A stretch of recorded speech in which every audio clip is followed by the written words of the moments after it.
Hey everyone, I know this is a brand new view. One thing I learned at CES is the use of a tripod is a very good idea. For now on, the view will be this, where you can see my rig, my PS3, and all the shit I have here, instead of showing you my very messy room. Um, there's a lot of future stuff that's going to be coming up this year. Namely, I have to say one thing. Being at CES is actually an experience that I actually really enjoyed, was really looking forward to, and it really paid off. I got to see things at CES that I never thought I would ever see before. Seeing a television as thin as a pencil was a treat, especially the fact that it was a 55-inch OLED television. Looked gorgeous, guys. I'm telling you, playing games on that thing would be very, very nice. Can't wait till I can get a 24-inch OLED screen for my computer. It would be nice. Played the PS Vita at CES. I have to say, again, one more thing. I truly think the Vita has a lot of potential.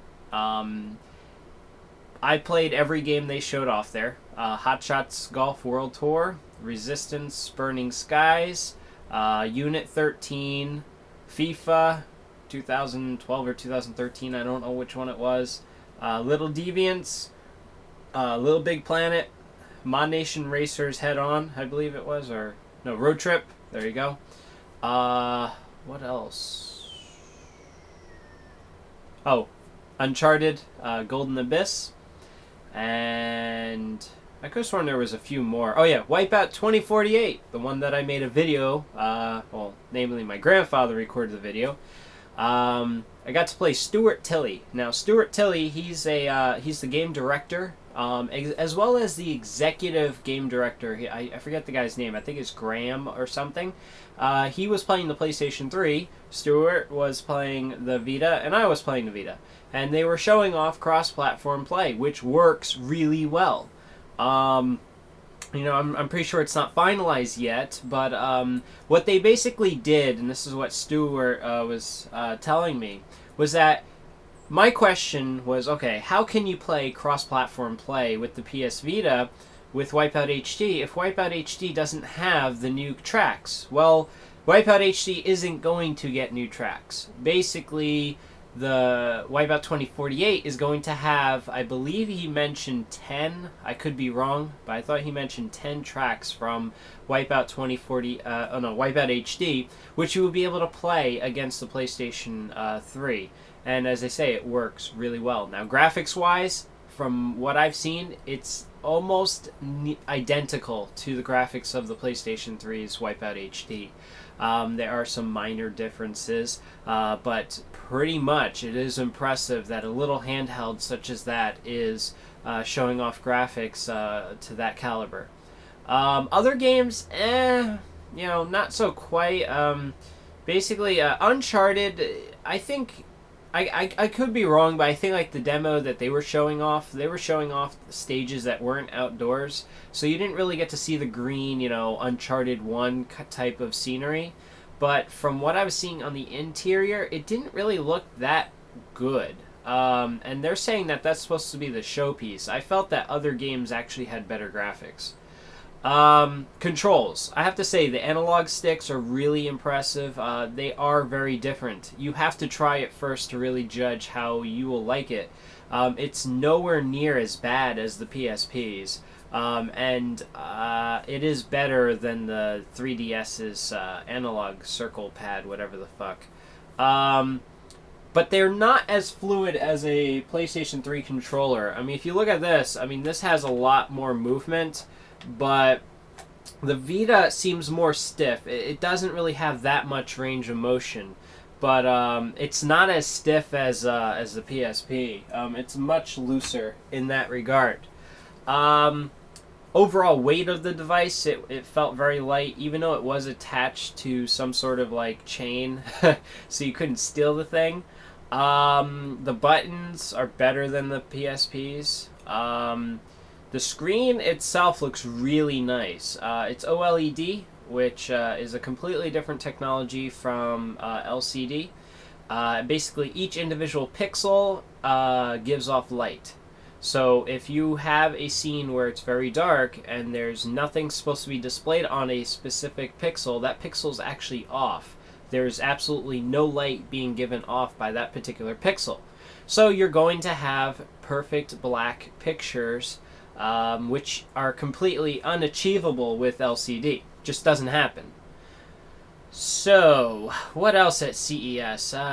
CES was really big, guys. Microsoft was showing off, basically, they were showing off some new Kinect games. I played Last Man or whatever it is. I forget whatever the fuck the game was. It's also on the PS3. What else did I see? Oh yeah, Sony had a little headset thing that you put on your head, and it would visualize or virtualize whatever and give you the feeling that you're watching a 150-inch television screen. And it would be in full 3D, which 3D was the big thing at CES. Sony did show off a glasses-free 3D set that actually works. You're basically able to walk right past it and look, and you'll see 3D at any angle that they had, and that actually works. But again, it's a prototype, and there's no plans for production, which is stupid because that's exactly what people want. They don't want to wear these fucking glasses. Which they had a few vendors there that all they do is make glasses. Oh, here is classy glasses for 3D. Like, no one wants fucking glasses for 3D. What else? Saw the new 2013 Ford Focus. Saw some new Mercedes there, Audi. I have all these photos. I'll eventually be uploading them on Flickr. I'll put a link below to my Flickr account. But overall, guys, there's so much shit that happened at CES. I will be uploading a lot of the videos that I recorded at CES. Mainly, the reason why I didn't record a lot in Vegas was that the hotel internet is shit. I mean, it is pathetic. What was the download speed? I think it was like 2 down, like 0.5 up, which is fucking retarded. And especially where the fact that this particular hotel, the Stratosphere, they wanted $12 a day per fucking device to go online. And what's funny is this is one of those cable company asshole things, right? Cox Cable is basically what is like a big player there, and they really know how to fuck you over when it comes to prices. Plus, the service is horrible. Basically, I was doing ping tests, found that like I had 15% packet loss using their connection.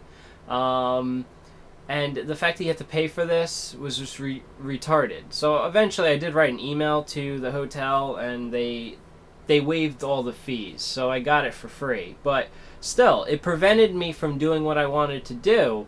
And what's the point of going to CES? You want to upload lots and lots of content. You want to be able to say, hey, look, here's exclusive video from the show, you know?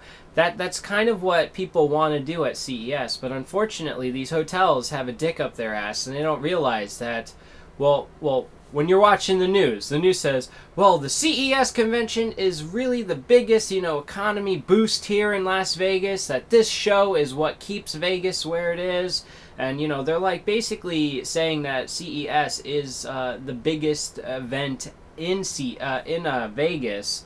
But, again, you should understand we're all techies. We all need the internet. We all need to upload our footage that we capture at CES. So, as a hotel, you should really pride yourself in having good internet. Especially when they said a convention hotel was what they were using. Okay, if you're a convention hotel, you should know better that people want fucking fast internet, especially upload speeds, so we can upload these fucking videos. But no. We just, have to be mediocre, especially when the biggest tech event of the year is taking place. So, I don't get it, guys. I really don't. But, I mean, that was the only single thing I really hated about going to CES, was the fact that the internet was just not there. I mean, my cell phone internet was fucking faster than the hotel internet, and it's just ridiculous. I mean, look at it this way. I go to Holiday Inn Express when we had a power outage due to the winter storm. Not winter, well, it was around Halloween. We had a nor'easter. that took down the power for 5 days here.